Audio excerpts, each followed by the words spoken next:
Well, good evening, everyone. Welcome to our December 2018 board meeting, our last one for the year. This Friday will be the longest night of the year, and then days will start increasing, and summer will be here before we know it. So, welcome, everyone.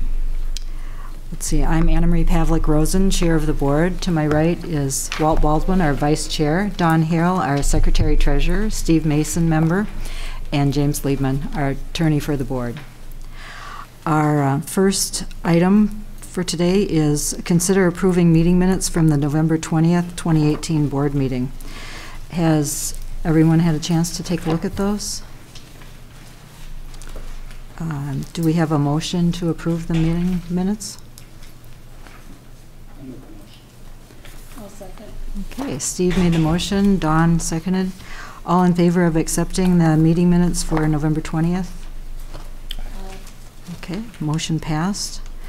Number 2, accept electric, water, cable financials for November 2018. And, David Denton will start us. Yes, good evening, board. We'll go ahead and start on page 11 of your board packet. We have fiscal year begins July of each year, so this is the 5th month of our reporting year. I just like to start with the statement of net position, just a snapshot in time of the accounts of the plant board, liabilities, assets, and our net position.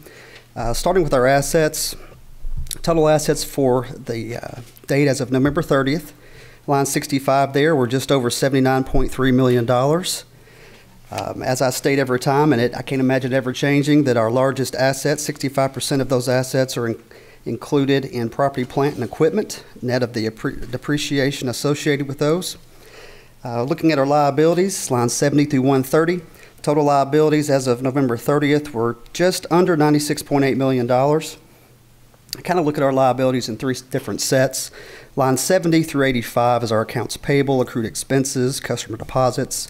Lines 90 through 105 are leases, bonds, and notes payable. And then you have lines 110 through 125 are the retirement liabilities we have. You'll notice that most all of our accounts, lines 70 through 105, are relatively in line with a year ago. Most of the change in our liabilities are due to the Kentucky retirement actuarial retirement liabilities for the plant board. So nothing out of line there, and nothing really different from the end of our audit year, June 30. If you take our assets minus your liabilities, gives you your net position, lines 135 through 160. We had a total net position of just over $82.5 million as of November 30th. You'll notice most of our net position is included in our capital assets, line 135.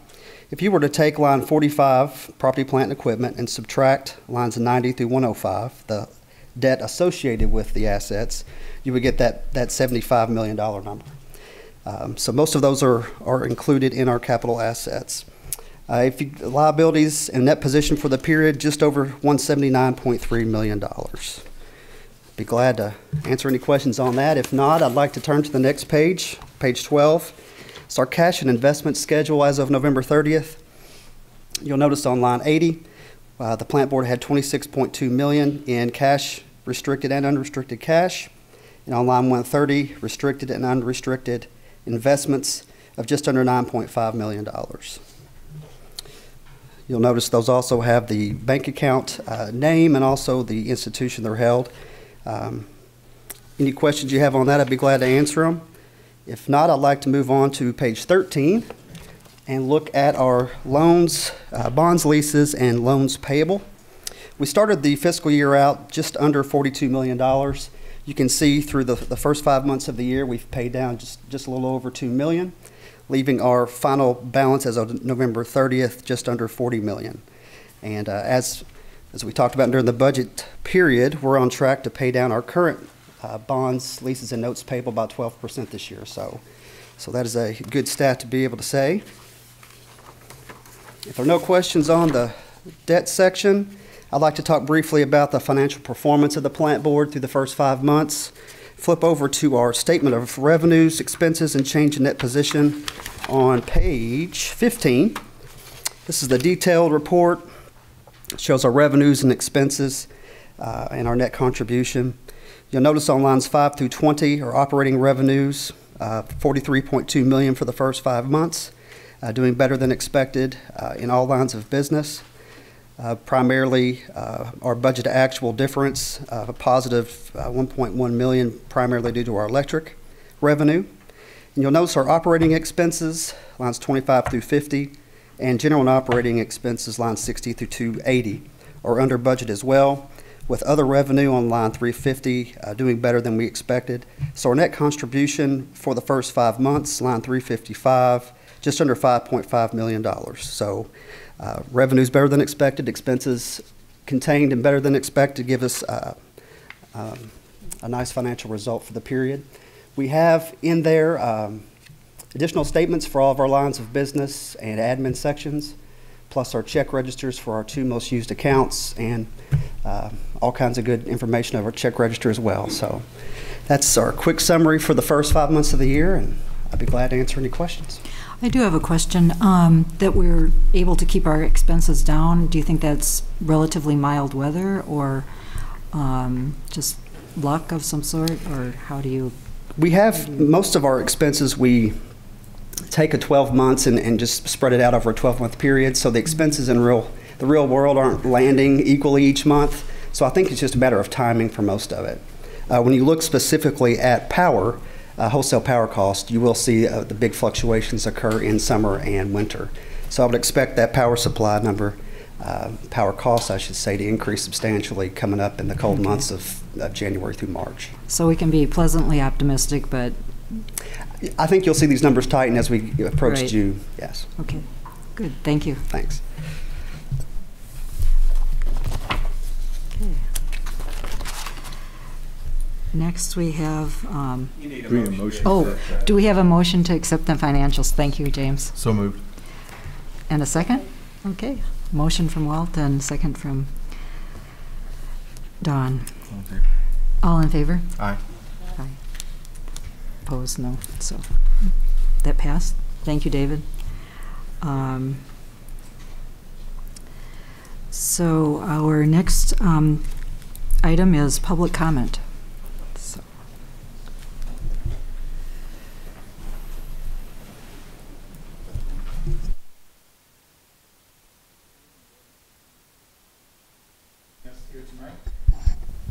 I guess I have to push that little button that makes it sound much louder. My name is Mark Kopp. I'm the superintendent of Franklin County Schools, and I'm blessed to be here with these 4 wonderful people behind me. We have Carson Smith and Palmer Collette from Western Hills High School. And back here, somewhere back here, is this is Jake Parrott, and this is Alan Slaughter from Franklin County High School. These 4 individuals are 4 great kids that are on my superintendent's advisory council, student advisory council. They represent, there's about 12 or 14, I think, total kids on the advisory council. And what they do is they bring ideas and suggestions and concerns to the superintendent, which we address. And one of the concerns that they brought, and is actually a great idea, is we have some really aging drinking fountains in our schools. Specifically at Franklin County High School, we still have some of the old white porcelain ones, if you remember those from way back in the day, and no one drinks out of them. And this is something that all the kids have brought to my attention. So their idea was, hey, can we replace some of our drinking fountains with the water bottle refillable drinking fountains that incorporates both a drinking fountain and a water bottle refilling station. The focus there being that we need to have better hydration in our schools, not just our student athletes, but from an academic perspective. There's tons of research out there that shows that hydrated students perform well. They're not as tired, and from my perspective, when I heard that, I was really excited. So we then looked at, hey, let's try to do 3 of these at each of our 2 high schools. So 6 total water bottle refillable station that have these drinking fountains. And then I, of course, saw the cost, and these are about $1,000 a piece. As you know, a school district does not generally have large piles of cash laying around, unfortunately, but we do see this as not just a wonderful opportunity for our kids. It's a need. And so I come here tonight to ask you to enter into a partnership with us. We are very willing to partner with the plant board if you are able to assist us with purchasing these first 6 water bottle stations.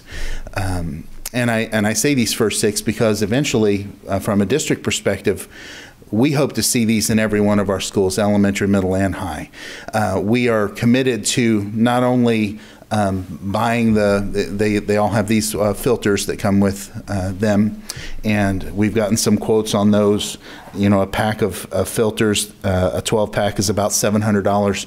We're more than willing to step up and purchase the filters and continue the maintenance of those. And as we move forward, budgeting into our budget to start replacing our water fountains across the district. We saw this as a great opportunity to partner with the plant board from the perspective that, and I know Kathy from being a fellow Kowanian, and the work that you've been doing with the Frankfort on Tap and branding your water service. And I think it's a wonderful opportunity for us to partner together.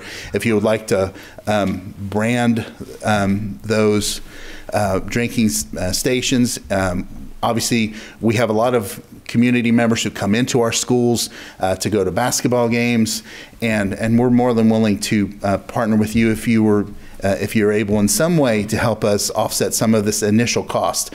I'd like the students to kind of talk about why, very quickly, why they came to me with this idea. So, we have many students at both Franklin County and Western Hills that bring refillable water bottles every single day to school, simply just to help the environment, not using a plastic water bottle, because you might go through 10 or 15 a week and have to throw them away, and they don't have anywhere to fill them up.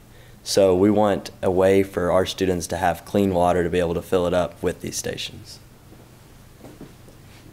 Also, along with what Palmer said, it would lead to an increase of people using water bottles more often, people consuming more water, and as we all know, that's very important for living a healthy life. I see some of you drinking water right now. So I hope you all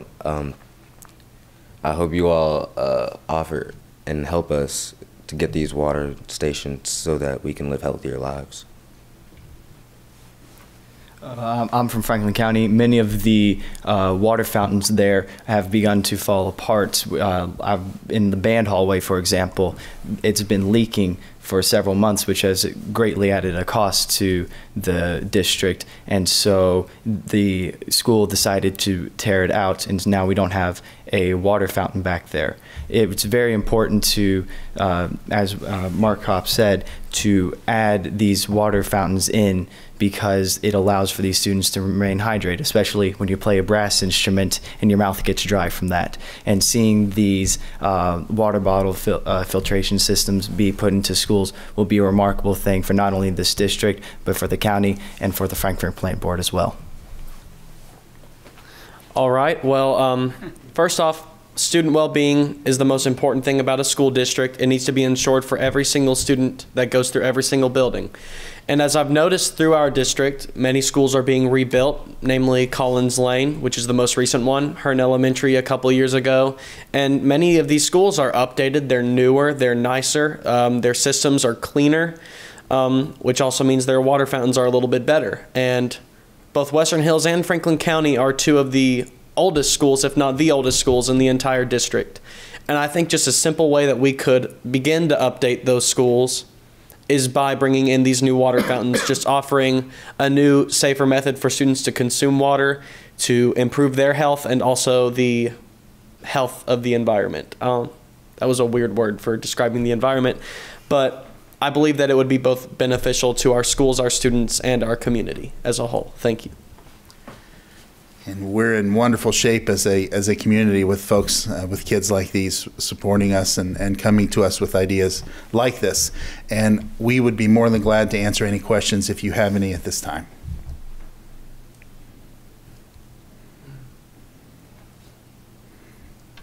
Well, I knew this was going to be on the agenda, and I know that I talked to a parent of students at the county high school, and he said that his children have no problem finding a place to refill their water bottles at the present time.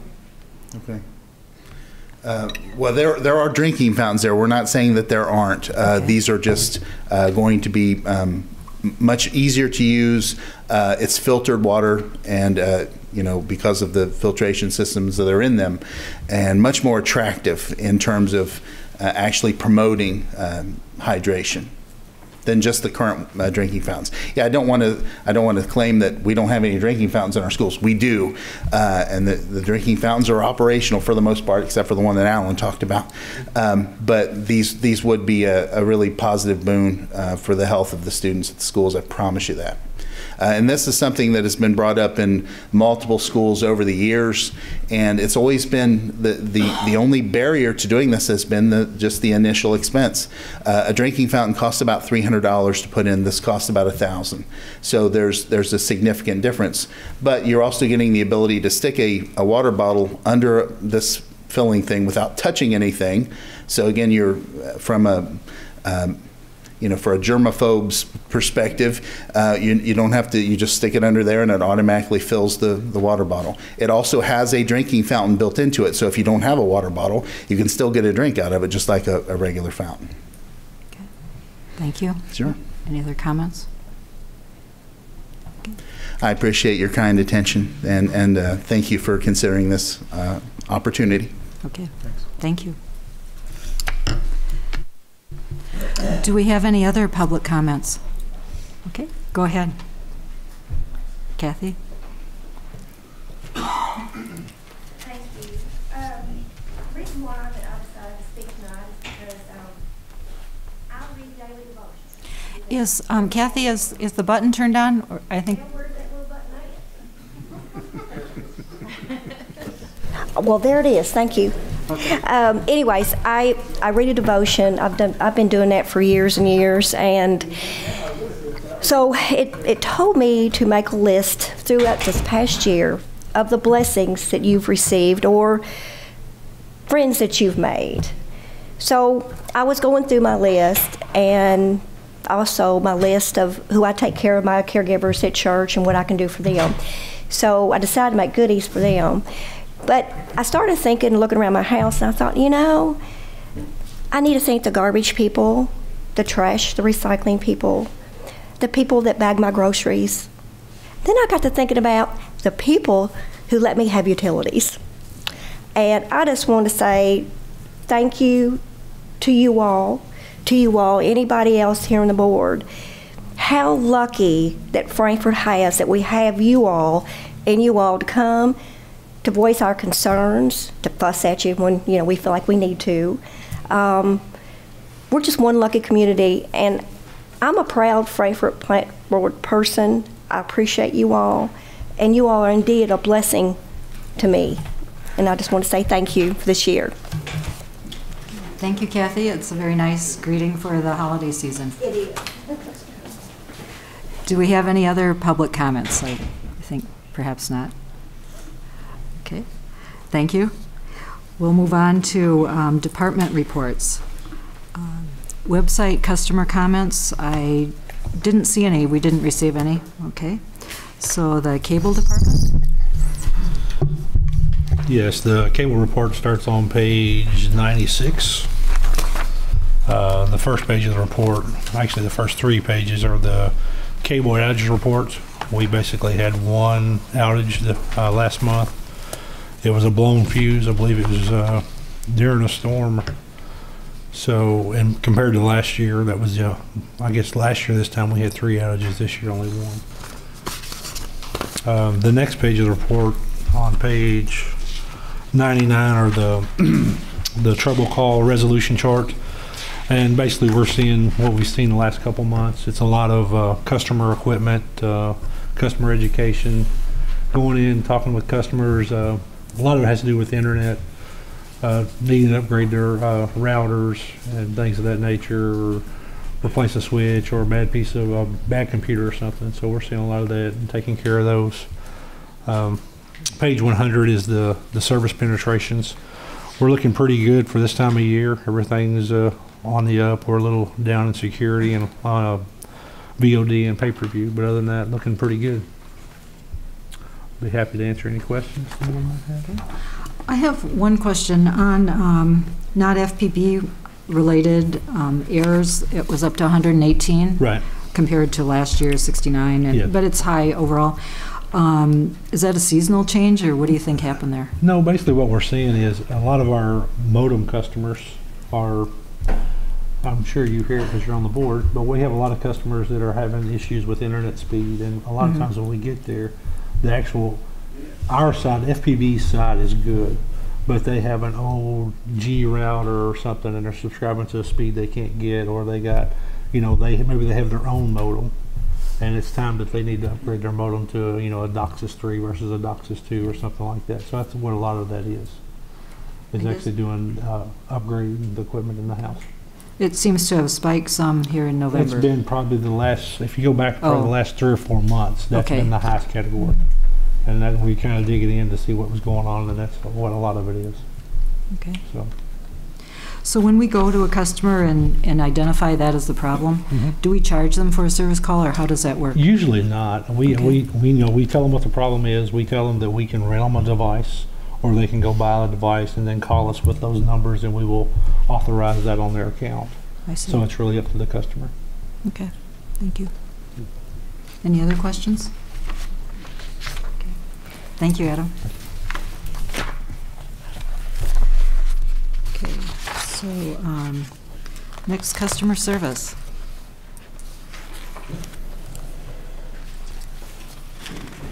Good evening, board members.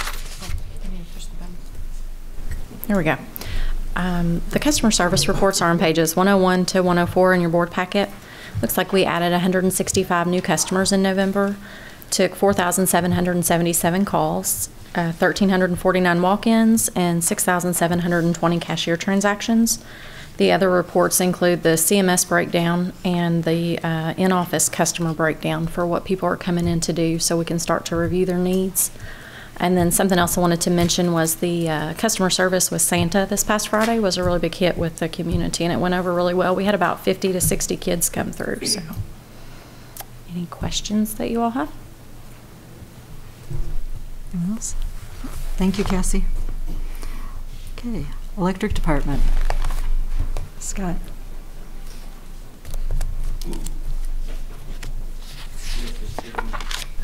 Yes, Mr. Chairman, fellow board members. As you turn to page 105, you'll see that our SAIDI numbers for the month of November is 64.159. Page 106, you'll see our pie graph of each type of classification of outage and percentage of those outages. Page 107, you actually will see the count for each one of those outages. And on page 108, you will see our top 10 outages for the month of November. I'll be happy to answer any questions you may have.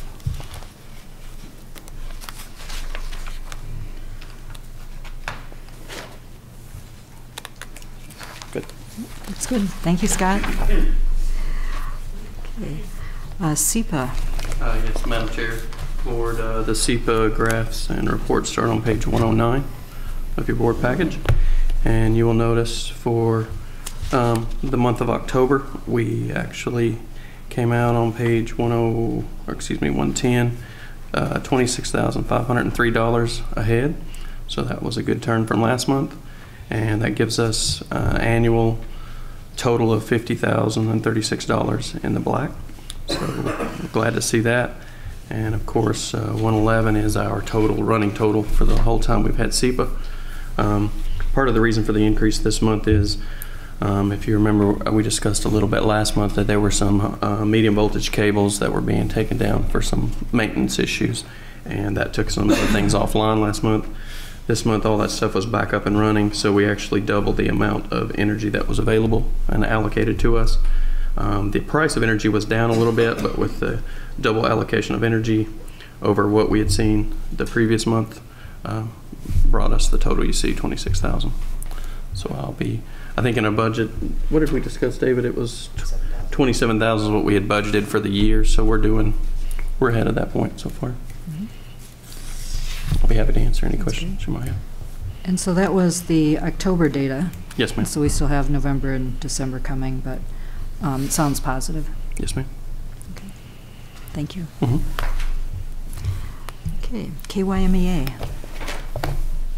KYMEA is going to have a board meeting tomorrow, and they will start discussing for next year budget, and also they will develop some kind of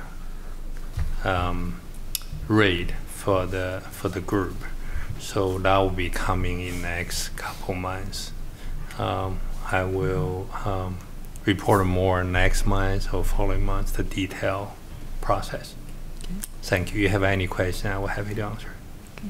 So they're happily utilizing their new Louisville location, and yes, yes. The office already, they have open ceremony, and it's a decent office, a very good location. It's in operation. Yes. Okay, great. Thank you. Thank you, Gary. So safety.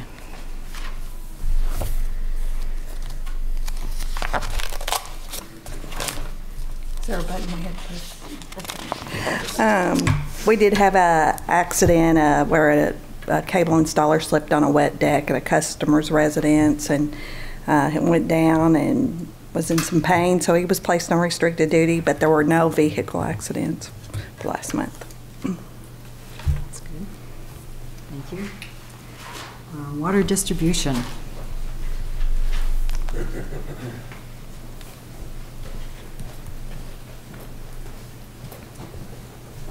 Good evening, Madam Chair, members of the board. Glad to be back with you.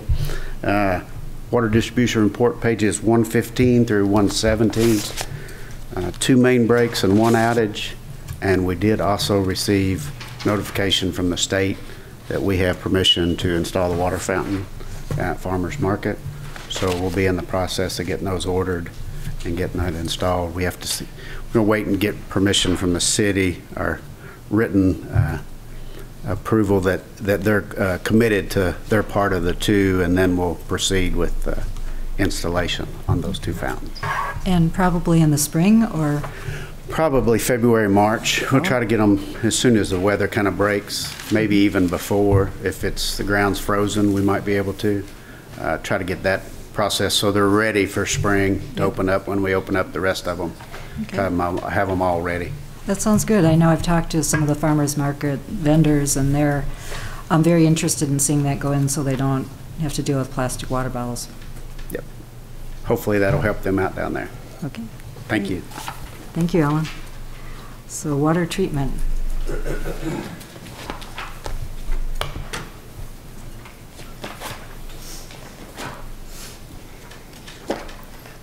Good evening, board. Sorry about the voice. The water treatment plant treated over 236 million gallons of water for the month of November. That was roughly 7.9 million gallons per day. So our pumpage and treatment is starting to drop off a little bit as we move into the colder weather. That was also due partially in respect to the 5.66 inches of rain we received. I feel like a broken record. Every month I get up here and talk about how much rain we received at the water treatment plant, but we're just keep adding to the total. The flow in the river was 13,700 cubic feet per second, or 8.7 billion gallons of water a day. And that's on a monthly average. So on those days when we had the 2 to 3 inches of rain, that was up 2 to 3 times that amount. So you can imagine that amount of water going by the intake. At the end of November, we were the 2nd wettest year on record.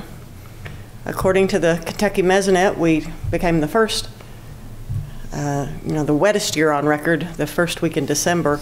National Weather Service said it was last weekend, but nevertheless, we've had 66 inches plus of rain this year, and that has not really impacted treatment, but it's been a challenge. But we have been producing excellent quality water despite the fact, and it looks like we're going to continue with the rain through the rest of the year. So, any questions? Sounds good. So we set a record, or we set a record. Okay. Thank you. Okay. Number 5, action item: consider retaining Crowe LLP to conduct the 2018 through 19 financial statement audit for a fee of $33,000. Yes, the Frankfort Plant Board is required to have an annual audit, and come to you tonight asking that the board would approve retaining Crowe LLP to conduct our 2018-19 financial audit at a cost of $33,000. We typically shoot for a 5-year term with a single audit company, audit firm. It's not unusual to go past that or below, but that's about what we look at. So this will be the 3rd year with Crowe. So if the board would approve, this is in the budget for the year at $33,000, up $500 from a year ago, and in line with the prices they gave us when the RFP was put out and received back in 2016. So if the board sees fit, we'd like to go ahead and get an engagement letter signed, and we're halfway through the year almost. Sure. I move we retain Crowe LLP to conduct the 2018-2019 fiscal statement audit for a fee of $33,000. Second. Okay, so a second. All in favor? Aye. Aye. Motion passed. Thank you, David. Number 6, consider approving master service agreement number 5 with Jones NCTI Incorporated for online customer care and technician courses for a cost of $13,296. Yes, staff recommends the approval of the agreement. Jones NCTI is the company that the cable department uses for training of employees as they progress through their career and their different steps in their job skills. They're required to take courses through NCTI. This is the 5th time we've renewed the agreement. There was no price change. It's the same pricing for the last 5 years. Basically, we have 12 employees with fewer than 24 months experience that would, really required to have a lot of this training anyway. If every employee that's of the 25 took it, it's a savings of about $6,700 alone. But if the way this is set up, they can take as many as they want. Usually, you'll see 2 a year. I mean, we have some real. We had one installer that was really interested in taking a lot of courses, and he took 4 in 1 year. So you can imagine the savings. They're about $800 a piece. So staff recommends approving this agreement, and we budgeted $15,000 this year. It's this year's budget on page 53 for NCTI training. Hans has looked over the agreement and has no problem with the agreement. Be happy to answer any questions you might have.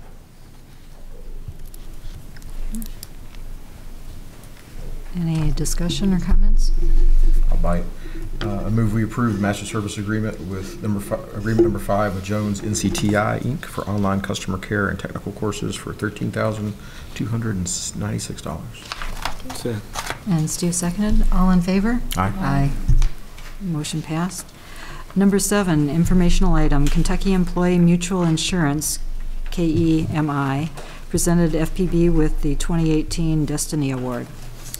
I'm here to make one more last shameless plug for the safety program. This year we received the KEMI Destiny Award. It's the 7th time in 8 years. KEMI presents this award to its insureds, the best of their insurance. They insure over 23,000 companies, and this year they picked out 20 companies to receive this award. So out of 23,000 companies, the Frankfort Plant Board was recognized as one of their very best safety programs that they insure. So I'm really proud of that. I look forward to hopefully making it 9 and 10 more years, but mostly I think it's a tribute to our employees. They're really good at their jobs. You don't achieve this level of professionalism, and I mean, of course, everyone wants to go home safe and unhurt, but to get to this level, it really is a testament to how good our employees are at their jobs. So I just want to make that presentation one more time, and then I'll shut up till next year about it. Thank you. Thanks. Number 8, informational item, presented by Wendy Shouse from Bluegrass Community Action Partnership regarding utilization of FPB's winter care funds and discuss weatherization programs. Last month we talked about our kind of winter is coming campaign and talked about the energy saving tips we've been offering to our customers and our power gift certificate program to help some of our customers who might be more in need with help on their utility bills. And then we also talked about the winter care program, which we are encouraging people to on their bill. We have a space for winter care to, if you want to donate a tax-deductible donation contribution to the winter care program to help others in need. And those funds go to the Bluegrass Community Action Partnership. So I thought we would bring Wendy here tonight to talk to us about how those funds are utilized and to talk a little bit about their weatherization program as well, because these are all resources that can help our customers. So she is the Senior Director of Community Services with the Bluegrass Community Action Partnership. It's Wendy Shouse. And thank you for coming. I'll give these 2 brochures out. Yep. Thank you. Good evening. Well, first of all, thank you for inviting me to come tonight. I love to talk about our programs, and you actually asked me to come and talk about 2 that I love to share about. So I'll start out, if you're okay with that, with the winter care program. We do winter care in the 9-county service region that we have. We start from Scott County and go all the way down to Lincoln County. We do that with 8 utility companies. We get as much as $31,000 for winter care to $1.79 from a utility company. Last year for Frankfort Plant Board, we got $1,722 for winter care funds. What we do with the winter care program, we also run a program called LIHEAP. I don't know if you all are familiar with that program, but it's a low-income home assistance program. So we help individuals with utility assistance with the LIHEAP program. From about the beginning of November till the middle of December, it's a subsidy program. So an individual that meets the income guidelines comes in, we help them with their utility bill.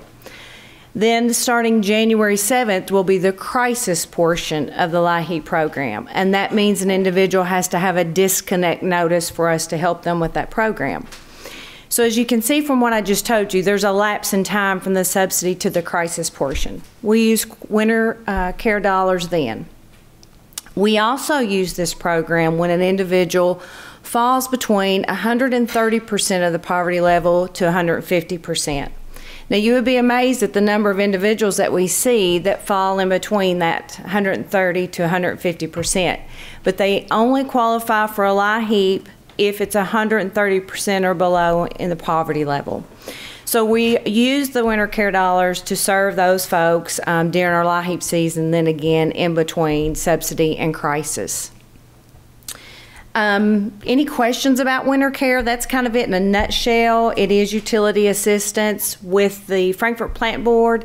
When we see a bill come in, we see what they owe on electric. That's the only thing we can use the dollars for. Any questions about the winter care program?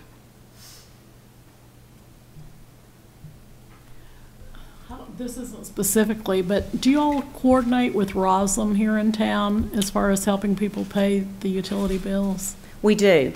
So one of the brochures I gave you is our agency brochure. If you open that up, if you look in the middle, so under the Community Development Services, we do a lot of things. Winter care and weatherization are 2 different programs that we do within the community services. But we do a lot of programs in Franklin County. And one of the things that we do is we work with partners. We try to be the core for our community, and we work with other partners to make sure clients that we serve get all the services that they can and that they need. And so one of the ways we do that is we work with Roslyn. We refer back and forth to each other. The way the funding sources run, sometimes we're out of dollars, they have dollars, and vice versa. So we have a strong partnership with Roslyn. Thank you. Yes, that's a good question. Kind of along that line, I was wondering, what can you do before it becomes a crisis? I guess that maybe fits into your weatherization program. Okay, what can we do before it comes to crisis? Okay, so one of the things we do, and this happens with any program that we administer, an individual comes into our office and we do an intake and an assessment.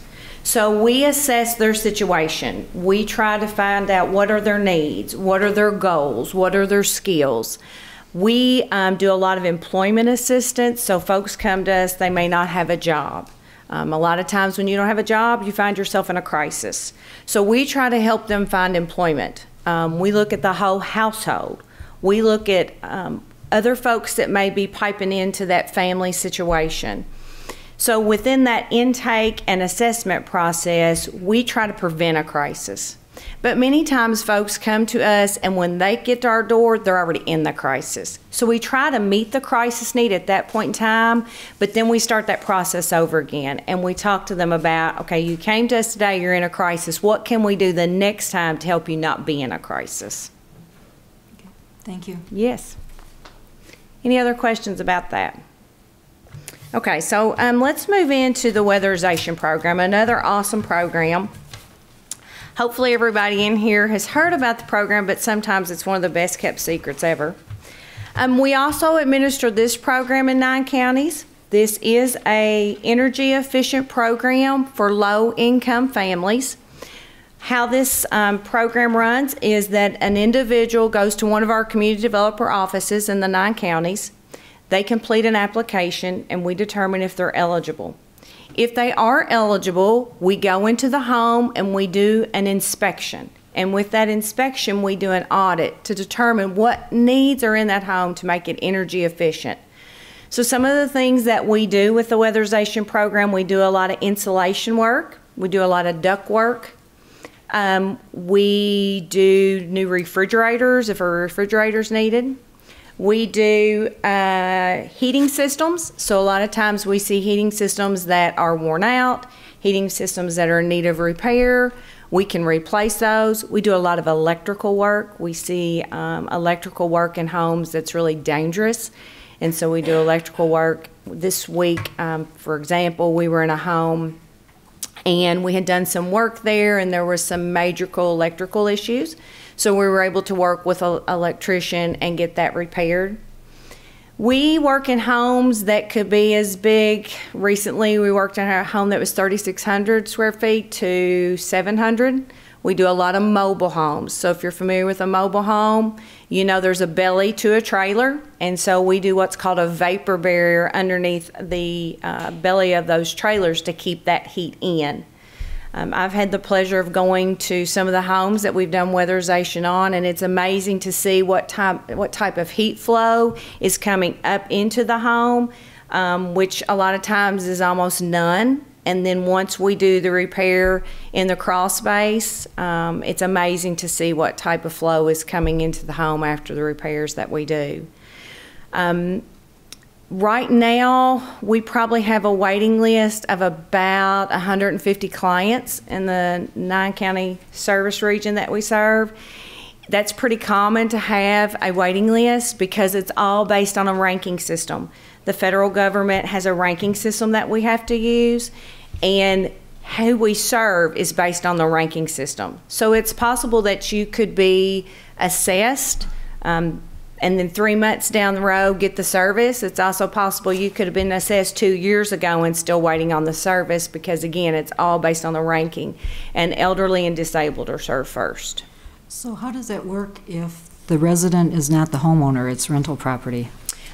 So if the resident is not the homeowner, the landlord has to sign, number one, for the service, and number two, the landlord has to sign that he will not raise the rent. Good points. It's an excellent, excellent program. So if you know anybody that could be in need, please refer them to Bluegrass Community Action Partnership. It's just that we do have a waiting list. Other questions or any questions about any of the other services that we provide? It sounds like most of your money is federal money then, if you have federal guidelines that you follow? We do have federal guidelines that we follow with most of our programs, but we actually have federal, state, and local dollars, and then we also have some private grants. Thank you. Yes. Any other questions? Thank you so much for inviting me, and if you now have the brochure, if you have questions, feel free to call us. That's what we're here for, is to serve the community. One of the things I will point out to you is I'm sure you've seen our white buses on the road. So we do have a large transportation program. One thing folks don't know about our organization, we are the Medicaid regional broker for transportation. So obviously we do a lot of Medicaid runs, but we also take people to the airport. And I'm a good example of that. Recently, I took a trip, and I have a brother that's car was stolen from the airport. When the car was stolen, they told him it was one of 200 in a year that was stolen. So I no longer take my car to the airport. And so they came to my home, picked me up, and took me to the airport. And they picked me up from the airport and brought me back home for $20. So just saying that we do that. It's an awesome benefit for the community. Okay, thank you. Thank you. Okay. Update there. Item number 9 is informational item, general manager's comments. Gary, did you have something for us? Yeah, I have like a use this chance to promote another program, and Okay. also there's some video we run too. We would like to show you that too.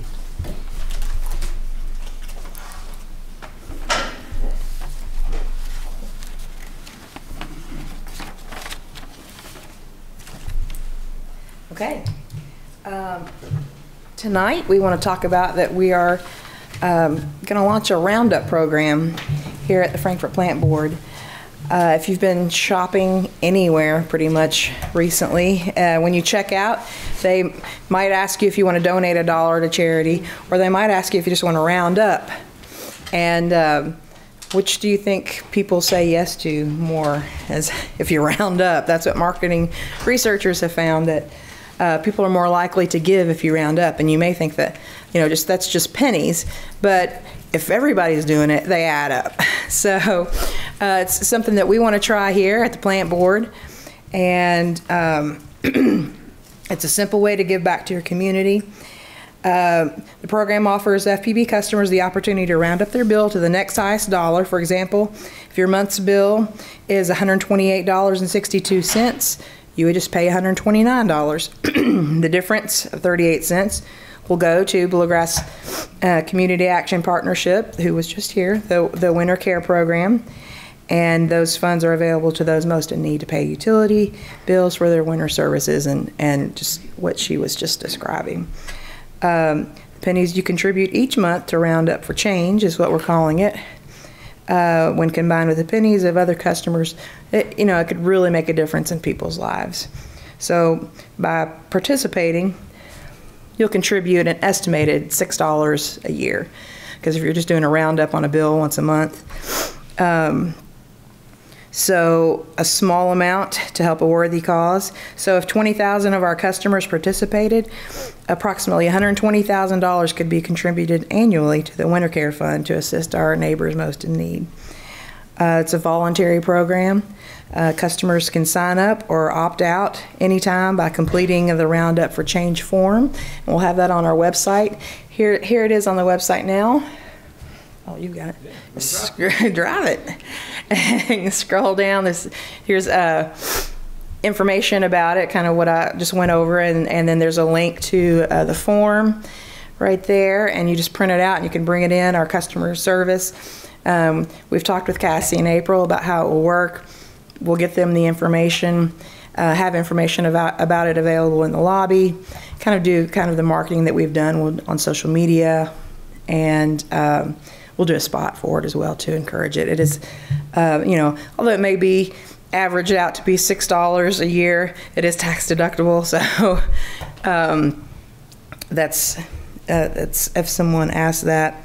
And again, we'll promote it on social media and radio as well. So it's a good opportunity, Roundup for Change. It's just another effort in what we've been talking about for the past couple of months about offering resources to our customers, and especially in preparing for the winter months. So we're very excited about this program. And in addition to what we talked about last month, which was our energy saving tips and our power certificate program. So speaking of energy saving tips, we have completed all of our spots for those, and we have them ready if you want to look at them tonight. So, and we also have them posted on our website, and we've started putting them into the shuffle on cable. So we'll start out. And you're driving. Can I ask a quick question before I forget it? Yep, absolutely. Can you sign up online, or do you have to bring the form in here to do it? Right now, you have to bring the form in. We're looking at being able to do it, sign up on the portal. But for right now, you have to print out the form, bring it in, or just when you come to pay your bill, if you just want to sign, we'll have a customer service representatives available to help our customers with that if it's something they want to do. Okay, then the second question, you know, we've talked a lot about winter care, and of course that's important and necessary, but I just wondered, we have these programs to help people in the wintertime pay their bill, but what about in the summertime when it's 100 degrees and 100% humidity and the air conditioning is through the roof? Does any of this help people pay their air conditioning electric bill? That is a great question that we probably should have asked Wendy while she was here. That's something that we'll look into, and something that maybe as we get closer to that we can talk about at that time. Maybe we'll come up with another program for that. But it is a good question, and it's something that we have thought about as far as how often, like the winter care program that they have is something specialized specifically for that time period utility bills. But if it's something that we want to look at possibly doing in the future, setting up some kind of... Yeah, well, I mean, particularly for the elderly or people with different illnesses, it's important for them to keep the temperature low as much as it is to keep warm. Sure. So I was just curious. Good question. Thanks. And I had one other thing on that too. I think we talked about it before, that it goes to Bluegrass Community Action, but it goes back to customers in Franklin County, or does it go to the 9 the winter care county? funds that we provide, Bluegrass Community Action, are only used for FPB customers. Okay. And I don't think it says that on the Roundup format here. Okay. But we might want to... It's in some other winter care information that we provided, but we can put it on this as well. Good. Thank you. All right, yeah, I'm ready when you are. Bombs away. It's time to make a few changes that could help you save money and energy during the cold months. Use a heavy-duty clear plastic sheeting on a frame, or tape clear plastic film to the inside of your window frames. Make sure the plastic is sealed tightly to the frame to add more insulation and reduce drafts. Winter can be an expensive time of year. Look for ways to drive down your heating costs. For more tips, go to fpb.cc. It's time to make a few changes that could help you save money and energy during the cold months. Maintaining your heating system is important. A service tune-up could save up to 5% off your annual heating bill. Clean or replace your furnace filter at least once a month or as needed. Keep supply and return air vents clear of furniture and appliances so your system can work more efficiently.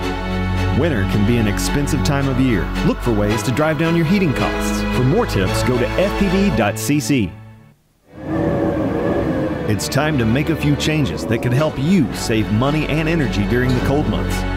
Lower the cost of using your hot water by adjusting the temperature of your water heater to the warm setting at 120 degrees Fahrenheit. The U.S. Department of Energy reports that for every 10-degree reduction in temperature, you can save from 3 to 5% on your water heating costs. Winter can be an expensive time of year. Look for ways to drive down your heating costs. For more tips, go to fpb.cc. It's time to make a few changes that could help you save money and energy during the cold months. Seal the air leaks around utility cut-throughs for pipes, gaps around chimneys, and recessed lights in insulated ceilings, and unfinished spaces behind cupboards and closets. Add caulk or weather stripping to seal air leaks around drafty doors and windows. Winter can be an expensive time of year. Look for ways to drive down your heating costs. For more tips, go to fpb.cc. It's time to make a few changes that could help you save money and energy during the cold months. Use LED holiday light strings to reduce the cost of decorating your home for the winter holidays. Not only do LED holiday lights consume less electricity, they also last longer than other bulbs. The same LED string could still be in use 40 years from now. Winter can be an expensive time of year. Look for ways to drive down your heating costs. For more tips, go to fpb.cc. It's time to make a few changes that could help you save money and energy during the cold months. The sun should be the focus of temperature control in your home throughout the year. Open curtains and blinds during winter days to bring free heat into your home. close your window coverings when the sun goes down to help insulate and reduce the chill you may feel from cold windows. Winter can be an expensive time of year. Look for ways to drive down your heating costs. For more tips, go to fpb.cc. It's time to make a few changes that could help you save money and energy during the cold months. Adjust your thermostat down 10 to 15 degrees while you're out for the day. You can increase the heat when you get home in the evening. The U.S. Department of Energy reports homeowners who are gone 8 hours a day can save about 10% per year on their utility bill with this one simple tip. Winter can be an expensive time of year. Look for ways to drive down your heating costs. For more tips, go to fpb.cc. Okay. You want to watch them again? Isn't that great? Well, I think winter's going to be an expensive time of year. You got it? They're good. So yeah, that's the round we have. Like I said, we have them posted on our website. We're pushing them on social media, and then we also have them in the rotation on cable. So that's that. And we have one more video. Does everybody want the video? We have videos. When we met for our holiday lunch, we had a very nice time, and we had the opportunity to get together, and we have this little video that is in rotation on cable as well.